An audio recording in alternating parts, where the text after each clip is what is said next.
Hello and welcome to the United MEC Leading Edge podcast. Today we continue our new series called Piloting Your Mind. I'm the United MEC spokesman, Captain James Belton. We are taking resilience a bit further and faster into the skies today. We have our SOAR Committee Chairman, Captain Lynn Tatum. Lynn, tell us about your guest this week. Jim, I discovered our guest, Hasard Lee, and I know you're going to introduce his full name, but we're going to call him Hasard. I discovered him when I was researching a topic that you mentioned in an earlier podcast where you had to use mindfulness as a fighter pilot. And I thought that was a real interesting subject, and I basically just did a big Google search and came up with a lot of events and noticed Justin on the Military Sandbox site. Another plus for having Hasard is that he's Academy grad. It's Air Force Academy for those of you. Anyway, so I thought that the fighter pilot's take on resiliency through the COVID crisis just sounded pretty fascinating. And then as a reminder, I'm here just as a representative of the SOAR Committee on this podcast effort. And I hope pilots will find this as a useful resource and learn through others' experiences. Well, Lynn, I certainly like the call sign, being a fighter pilot myself. And as a fighter pilot, I'm happy about that, but I wasn't good enough to get into the academy. So being with two academy grads here might be a little bit intimidating. Justin Hasard Lee, he's a major in the United States Air Force, currently flies an F-35, has an F-16 background. So there's some interesting things there. Hasard, can you introduce yourself and tell us why you wanted to start your own podcast? I believe that the title of that is The Professional's Playbook. Yeah, sure, Jim. Thanks for having me. And Lynn, thanks for reaching out. Right now I fly F-35s. I'm training the next generation of pilots on the F-35, the Air Force's newest fighter. I flew the F-16 before that. I was stationed in Korea as well as South Carolina and went to Afghanistan as well. And it was when I came back from Afghanistan that the town of Carefree, just north of Phoenix, they wanted a speaker on Memorial Day. And so I gave a speech about combat and what it means to lose people out there. And there's a woman in the crowd who worked for the Veterans Heritage Project. And she reached out to me and wanted me to come into schools and help bridge that disconnect between civilian students and what we do in the military. And so I was doing that for a while, and the students seemed to really gravitate towards it. And there wasn't a lot of information out there. So I thought starting a podcast would be a good way to help other students that I wasn't able to actually talk to physically. And one thing about the fighter world is a lot of the information is close hold, and not because it's classified or anything, just because we're really busy. And so I thought there'd be a good way to help share that information. And I suspected that other career fields were similar. So I went to some astronauts, Scott Parazynski, 5-time shuttle astronaut, as well as Terry Virts, International Space Station commander. I went to Chris Voss, who is the lead FBI international kidnapping negotiator, as well as Charlie Plum and some other. Charlie Plum is a POW veteran. And went to them and started to get their lessons learned, because as you know, Jim, in the fighter world, lessons learned are what we feed off of and how we get better. So I thought I could take some of their lessons learned and help to expose some of the students to those lessons. So Justin, in that Sandbox article I discovered, you mentioned the importance of decision-making and how it relates to your job description as a fighter pilot. That really drew me into the rationale, and I thought that our pilot group would really benefit from hearing more. Can you expound on that and tell us, first of all, what Sandbox is? So Sandbox News is a military news site. And so I write articles for them. I wrote one on mental resilience, on decision-making, on debriefing. A lot of the information that we learn in the military, I try to share that with the public. That's obviously not classified. And so that's a big topic that we deal with, is mental resilience and trying to focus on the present moment and not get bogged down by stress and things that are happening like that. So I thought there'd be a good opportunity to share that information with the public, because at the end of the day, as pilots, we are decision makers. Whether you're a fighter pilot or whether you're a civilian pilot, we're making lots of decisions, hundreds of decisions on each flight. And not every decision is going to be great. No pilot has flown a perfect sortie. So it's really important to, when you make a error, which we're all going to make, to not dwell on that error and to focus on the next task at hand, because you're already consumed with flying. And if you are spending some of those brain bites, as we call them, on a mistake that you made, then you're not going to have as many of those brain bites for the next decision that you're making. That certainly makes sense. And I enjoyed how you spoke about who you spoke to in terms of astronauts and people with that work in this high stress environment. I know that in our business, our cockpit resource management has jumped the professional boundaries, and the medical profession is using it. There are other high stress jobs that use our techniques. And with this resiliency that we are speaking about and your expertise with that, it's often used in your line of work to keep yourself alive. I know that we do the same thing in our line of work as airline pilots and fighter pilots. Often the thing that connects us is that if we make a mistake, we pay the ultimate price. So tell us a little bit about what you use in terms of keeping you alive in the combat arena, and how that may relate to the decision-making that our pilots would make. Yeah, so a lot of it goes back to sports psychology, and that's something that I learned at the Air Force Academy. When I boxed, Air Force Academy is located in Colorado Springs, and the Olympic Training Center is also in Colorado Springs. So they would have sports psychologists come and work with us, and they would work with us on staying in the present moment, on visualization, and on mental self-talk. And I applied those things to pilot training, and it really helped out.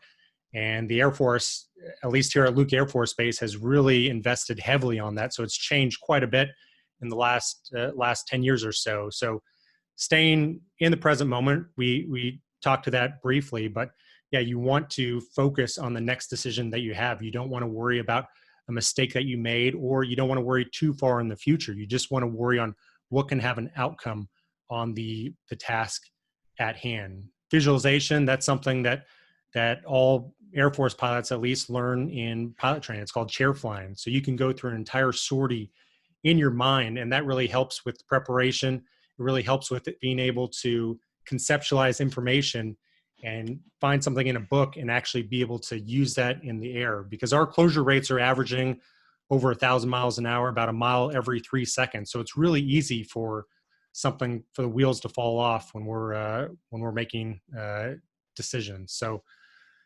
staying in that present moment is important. Visualization is important, and mental self-talk is important. Mental self-talk really has a lot to do with confidence. And anytime you are making decisions that have life and death consequences, it's important to have confidence. So that mental self-talk of not berating yourself is really important, and trying to get to that next decision or that next point, whatever your journey is.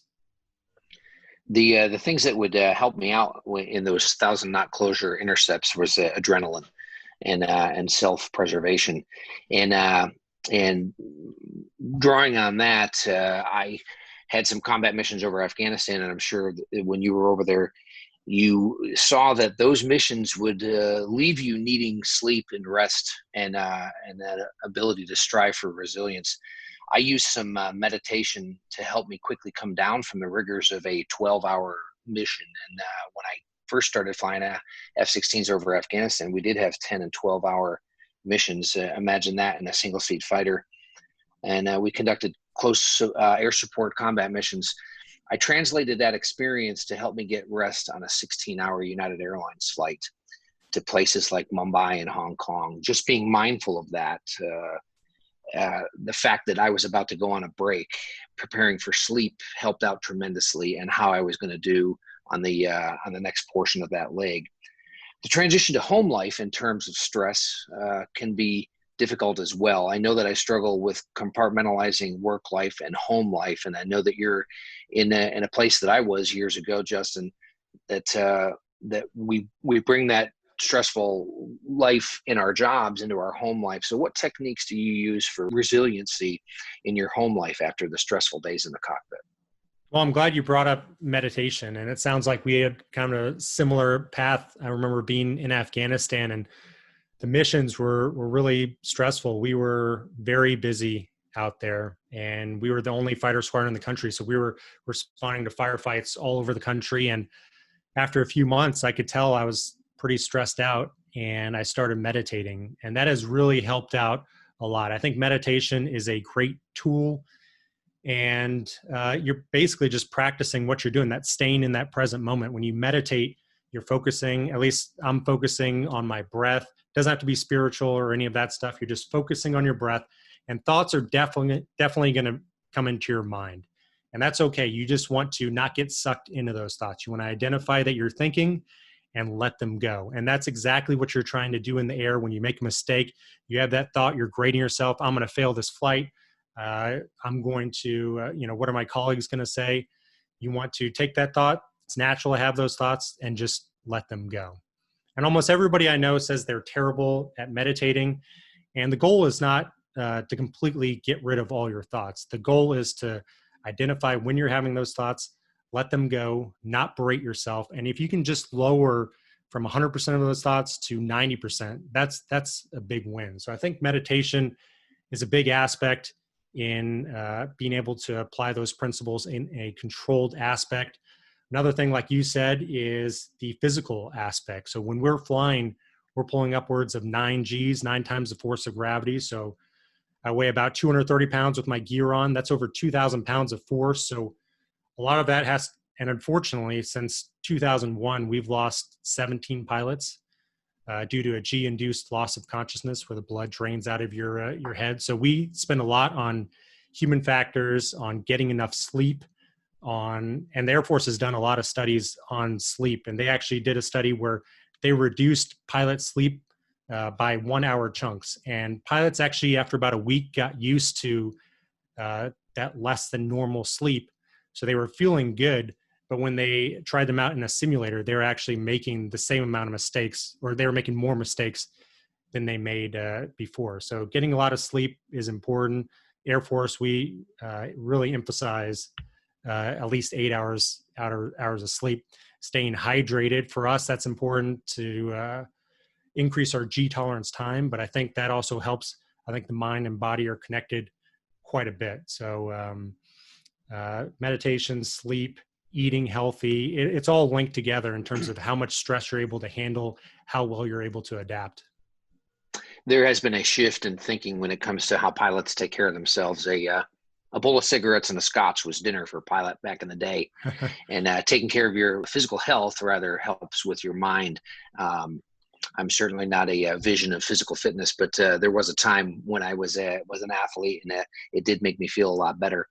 When you did some SEER training in the Air Force, and we had a Marine on last week, and we talked about that SEER training, that gave you some resiliency skills. I know the Marines do it slightly different than we do, but you want to talk about that and how that helped you out? Yeah, I think anytime you're able to stress yourself a little bit, you come out stronger on the other end. There's really a sweet spot. If you are not stressed out at all, you're complacent, you're bored. So you want to be in that kind of middle zone. If you get too stressed out, then you really start to, your performance starts to decrease. So SEER was a great school that helped add a little bit of stress and helped to push the boundaries a little bit. So if I've learned anything being a fighter pilot, it's that you can never be comfortable. In a single seat, multi-role fighter, you're always learning, you're always a little bit uncomfortable. And that's a good feeling. It took me a long time to realize that was a good thing. And it means you're learning. You're always in the zone that you're pushing yourself a little bit further. SEER's a good example of that. So you mentioned previously about a sports psychologist and how they're introduced into your training now. That's something different from when the old guys like Jim and myself went to pilot training. So can you expound on this concept? Like, what is their role and how do they interface with you guys? Yeah, absolutely. As Jim was saying, back in the day, I think the F4 had an ashtray in it. So pilots really weren't that healthy. And I briefed with some F4 guys, and it was a F4 ship had 8 people because they had the the backseater. So 8 people smoking in the briefing room, you would have a fog in there. But yeah, they did have an ashtray. That's funny. Yeah, so we've undergone a real radical shift from that all the way to now they treat us like athletes. So we have sports psychologists that work with us and do a lot of that same stuff, and they're really focused on some of the younger pilots. It's a little bit difficult to train old dogs with new tricks, so we're trying to get the B coursers here, and those are the people that are just out of pilot training, learning how to fly the F-35. So we're working with them on those different aspects of sports psychology that we talked to before. We also have physical trainers, we have nutritionists, we have physical therapists, because that 2,000 pounds of force on your body is pretty rough. So we actually have gone a really radical shift here at Luke Air Force Base to treat pilots like athletes. Even our gym is modeled after the Patriots, the NFL Patriots gym. So it's been a big push, and I think it's going to help out quite a bit. Because like I said, when I first joined the Air Force, I used a lot of these sports psychology things just because I got lucky and I was boxing and some of those Olympic Training Center sports psychologists came by. So I think it's really encouraging. And I think the performance of the pilots, I can already attest to that as an instructor, seeing the amount of stress that they're able to handle, what they're able to adapt to is a little bit more than when I went through. As a civilian pilot, and I started out that way. I was an airline pilot when I went to pilot training, and a little bit different, a little bit backwards. But the Airline Pilots Association is interested in how we would translate this type of resiliency in our training and the things that we went through as fighter pilots to maybe a young civilian guy, 23, 24, 25 years old, sees himself in a 737 cockpit flying maybe 6 legs a day that takes him back and forth across the country on a 4-day trip with minimal sleep in a hotel that's maybe a little bit noisy, and yeah, we don't do the cigarettes anymore, but we do French fries and a beer if we have the time. So when we talk about that sports psychologist and that mentality, I'm sure that you would agree, Justin, that we do have a little bit of athletic nature in the flying, and every aspect of our flying. It's a physical thing, and we go back and forth. Lynn, would you agree with that? Oh, absolutely, Jim. I know I had to make it almost a rule that every time I got to the layover, I had to go get on the treadmill or get on the elliptical, and always have a ritual for how long I slept. So I think it's also really nice to know that the Air Force is getting a little almost touchy-feely, the whole concept of the whole mind and body working together. I mean, just recently yoga was accepted for high-performing athletes, and now we're starting to incorporate that in our mind too. I think it's all positive. Lynn, you'd mentioned earlier that there was a point about negative thoughts and positive thoughts. I know we were talking before the broadcast here. Do you want to ask Justin a question on that in terms of influence and media and social media and how we control our minds in this profession? Yeah, I think that's really hard, because especially right now with all the negativity, it's just everywhere and the whole world is experiencing it. And then, every time you open your phone, every time you pop open your iPad, you get these social media alerts.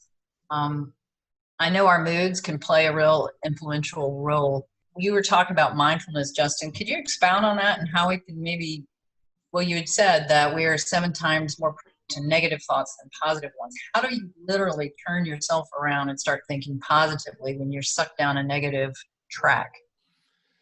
Well, it's difficult, especially right now with coronavirus. We are in, as a fighter pilot, we call this contingency operations. So when we're planning a mission, we will go through a rehearsal of concept where we're trying to figure out exactly how we're going to do the mission. And then with the extra time we have available, we start going down a list of contingencies of what can happen. What happens if the F-22s fall out? What happens if a pilot goes down?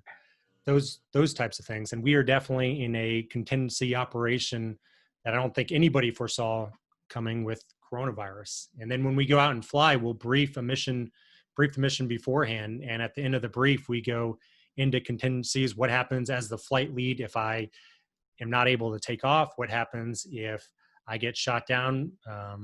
those types of things. So it's important to realize that we are now in a contingency operation. I think there's a lot of stress going on, both at work in terms of having to fly with masks. I know it's difficult. We're wearing masks all the time. You lose a lot of the communication ability with that. It's a little bit more fatiguing as well.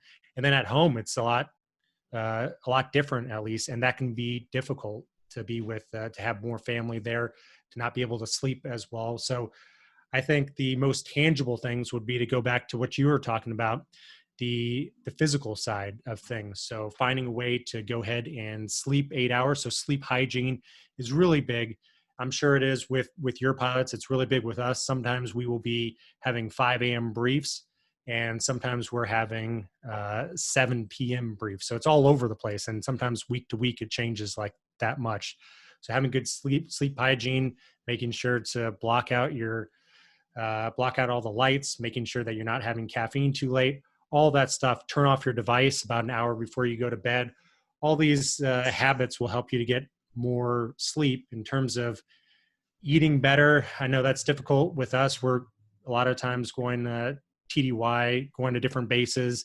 And for me, what's helped is as soon as I stop at a place, I go grocery shopping, as opposed to stopping by Carl's Jr. or something like that. If I just go grocery shopping, and now it's easy on your phone, you can just have it delivered right to your hotel room. But that's a lot more helpful to me when I can get healthy food delivered to my room, and I'm kind of forced to eat that as opposed to some junk food place. So I think it starts in the physical side. That's the most tangible thing. But at the end of the day, the mental side, I would say we already talked to meditation, having confidence in what you're doing, making sure you have a purpose, making sure you have a life outside of just your job, making sure that you have good relationships, a whole bunch of things that is a little bit tough to quantify. But I think all of that combines to help people to perform at a higher level, especially during these contingency operations. And then I think from ops perspective, it's important to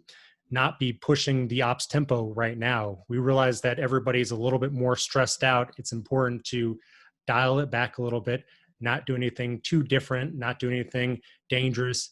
The acceptable level of risk might go up a little bit, but it's important for pilots to be able to say, hey, I'm too stressed out. I need a couple days off so that I can recover. So Justin, I'm really glad that you brought that up.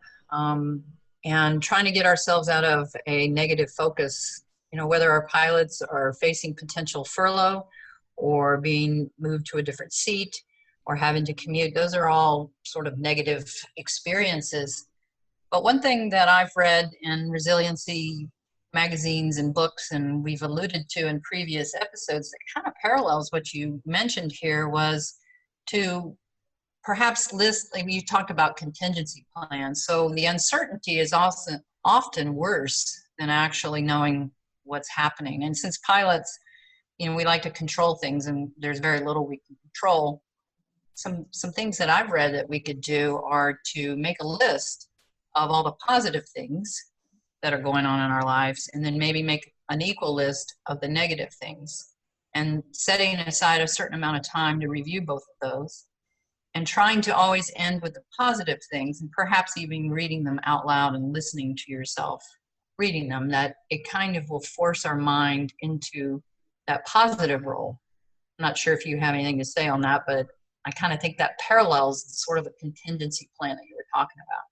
Yeah, I think that's great for positivity. Like I wrote in that article, we oftentimes, studies have shown, are predisposed by 7 times towards negative thoughts. So anything you can do to kind of push yourself in the positive direction. And we have a lot of stressors with the coronavirus, with social media. There's a lot of stressors that haven't been on previous generations that people are feeling right now.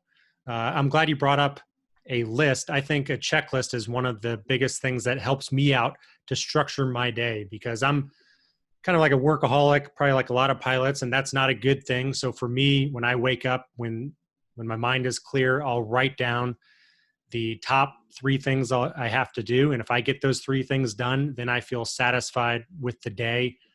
I think if you're on the other side of the spectrum, it can help you out too. If you knock out 3 things, then you can go back to whatever you're doing. So anything you can do to add a little bit of structure will really help out, especially if you're used to flying all the time and now you're at home, you don't really know what to do. Try a checklist. And that's something that all of us pilots are very familiar with. Yeah, I agree with that. If you can gather your thoughts, and I've said oftentimes when I've given advice to my children and the people I've mentored is if you can plan, if you can mission plan what you're about to do, use a checklist or use a plan, that's always going to make the whatever you're endeavoring to do come out a lot more towards the positive.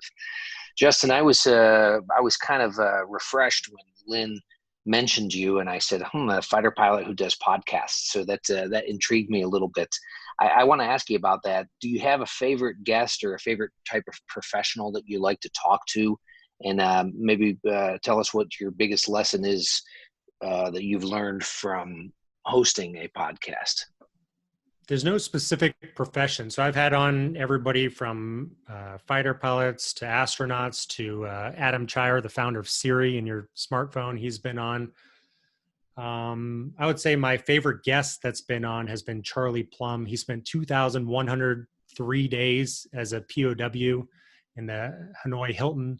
So talk about mental resilience and just the most incredible story of how he was able to survive that. And then when he came home, his wife had remarried the year before because she didn't know he was alive. So just, I mean, it's one of the most gut-wrenching episodes, but how he was able to build his life back after he got home is one of the most inspiring things that I've ever heard. So that's definitely an episode that is pretty special, and it's great to be able to share that with some of the listeners that might not know his story. But I think the biggest lesson is most of these professionals find time to kind of look at their life from a high level. So I've had on Chad Hennings, who is the A-10 pilot who became a 3-time Super Bowl champion with the Dallas Cowboys. And he calls it his 5x5. So whether you call it meditating, whether you get this working out,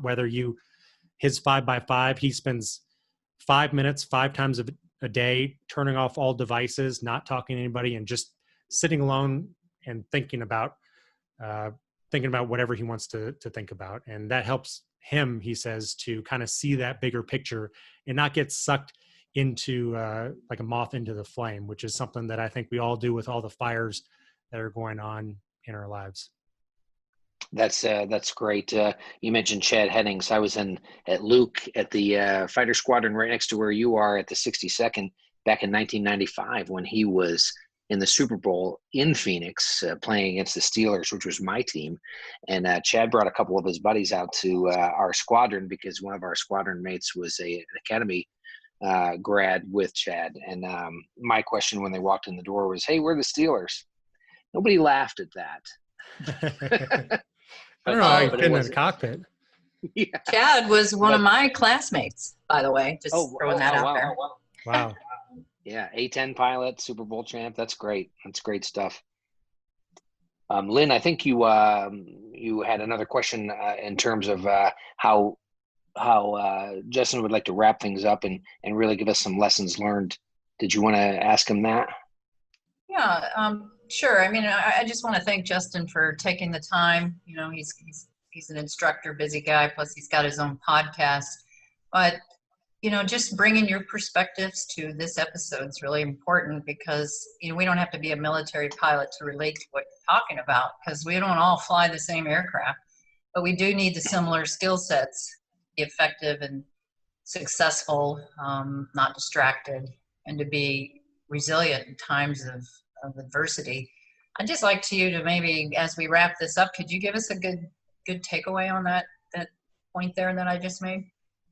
Well, with resilience, I think it comes down to knowing yourself. So when I was in Afghanistan flying those long missions, I realized that you can't stay on for 8 hours straight, which is how long we were flying. So I had to find a way to know how stressed I was and then to be able to mitigate it. And it can be small things. So for me, that was drinking a sip of water every few minutes. And then I would fly with little peanut butter packs and a protein shake. And so every half an hour, I'd take a little bit of the peanut butter, and that would help to sustain me because burning a lot of calories flying. But more importantly, I think that was a little mental break. So it can be as small as just either taking a breath or drinking a sip of water. I think those little things add up quite a bit. That's fantastic. I used to do the same type of thing, but it was with M&Ms. I Yeah, would eat one those are M&M at good. a time. If I started to fall asleep, I would choke on it. It would wake me up. But and it's been great having you. Great talking to you. I had a super time preparing for this and hearing some of your stories. It brought me back in time, and I know that our listeners will be able to enjoy going back and thinking about maybe the time they had in the military training, or taking some of your insight if they're a civilian and a United Airlines pilot, and applying it towards what we do on a daily basis. Lynn, what do we have in store in our upcoming episodes? What can we expect out of Piloting Your Mind? Well, Jim, we've got a couple of episodes that we're working right now. That will include several of our United pilots giving personal testimonies on how they've used mindfulness to their advantage, either with their family or they're in the workplace. We also have a yoga instructor, airline pilot, who's going to come on and talk with Sean and really dive deep into the mindfulness topic to even give us techniques to practice for breathing, because we've had some pilots ask, hey, I need to sleep better. Can I have that? And Sean and our guest will also talk about what happens physically when we're breathing and why that's important. So we've got a lot of things lined up, and we hope to bring those to you every 2 weeks. Great. And the elephant in the room for all of us is the upcoming displacements and possible furloughs. So our target audience certainly is going to be under a lot of stress. Airline Pilots Association, United Airlines pilots, and anybody who really in the general public that would like to listen to this, we welcome on.